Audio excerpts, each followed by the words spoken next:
আলাইকুম।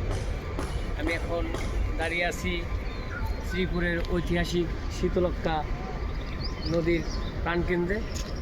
এখানে অনেক হাজারো হাজারো স্মৃতি আছে। আপনারা জানেন, যারা লেখাপড়া করছেন হয়তো বা জানেন যে বইখাতা শীতলক্ষ্যা নদীতে অনেক কিছু উল্লেখ আছে এবং বাংলাদেশের যে 1300 নদী আছে তার ভিতর কিন্তু অন্যতম নদীগুলোর ভিতর এই শীতলক্ষ্যা নদী।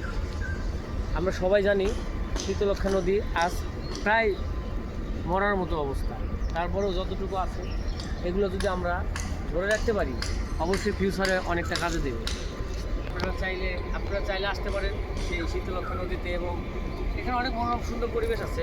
দেখুন যতদূর চোখ যায় একদম সেই পাবনার যে পারমাণবিক বিদ্যুৎ কেন্দ্র আছে সেরকমটা অনেকটাই লাগে ওইদিকে তাকাইলে। তাছাড়া সেদিকে অনেকটা চর আছে এবং এই বিশাল সুবিশাল একটা ব্রিজ। আই থিঙ্ক আপনারা বুঝতে পারছেন। এবং এটা আসতে হলে প্রথমে আসতে হবে মাওনা বাজার, সেখান থেকে আসতে হবে শ্রীপুর থেকে ডাইরেক্টলি বললে যে বটতলা যাব, তাহলে আপনাদেরকে এখানে নামিয়ে দেবে। এবং আমি এখন দুপুরের সময় আসি, তো বিকাল টাইমে কিন্তু হাজার হাজার মানুষের এখানে ভিড় হয়। চাইলেই আপনি এখানে আসতে পারেন। আসসালামু আলাইকুম।